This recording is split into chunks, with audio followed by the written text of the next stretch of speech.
So, dann habe ich 2 Stücks geschrieben, St. Meertes und Lömmels Scholjüngske. Ich hau als Scholjüngske bei uns auf der Eck mir Revier und war überall daheim. Ob gegenüber in der Sattlerie oder bei die Buren links und rechts oder schräg gegenüber bei Petrungen. Da war ich het Menke vor. Die rote Jungs, Martin und Mathis, die nahmen mich mit nach den Feld und auch bei Stallwerk. Die schrieben sich ähnlich Jossen. Er war ob der Hof Hauwallens in eine Peter Rongen gewohnt und darum war er nicht darauf erwes wie Petrungen. Also Peter Rongen, Petrungen.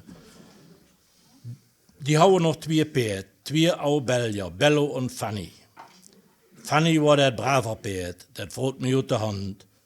Und der war auch der Pferd von St. Meertes. Die Jungs von Petrungen waren auch Bitz in der Feuerwehr, die für den St. Meertes-Zug sorgte. Wenn es auf der Meertes da anging, wurde Fanny noch uns hier rieje. Was ich dann auch alles Dorf. Und an der Tag selbst wurde gestrielt und geputzt, damit der abends auch Staats drauf sting. Und wenn es da je 6 Uhr düster wurde, gingen alle Kinder, die Kleinen mit der Älteren und wir Base, die in der Schule waren, bis an die Kirchtroppe mit uns fackelen. Auch die Lehrer gingen mit. Ich sage das mal bewusst, dann auch auf Deutsch. Die Aulierig, die sind ja hier. Aber die Angere, die kriegst du so nicht. Also auch die Lehrer gingen mit. Und ob uns, da kam Fanny mit St. Meertes auf der Rück und sting staats- und stief majestätisch für uns. Ich sorge in de Ohren war Fanny verwittem, dass es ihm richtig Spaß macht. Nun kam der große Auftritt von Ernst, in einer eingenommen, auere, jung und knäig wie Kanzione Jof, der sich eigentlich Rongen schrieb. Ernst spielte der arme Mann. Und er rebt nicht, sondern schreide so laut es ging. So, helft mir doch in meiner Not, sonst ist der bittere Frost mein Tod.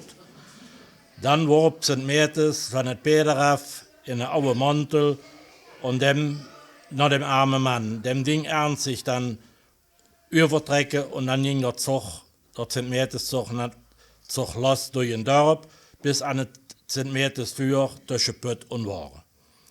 Und von da aus ging es immer nach essere Saal, wo die Wegemen vertellt wurden. Und da kam dann mein Auftritt. Ich durfte ja von Helmut keine sagen, wer St. Meertes war.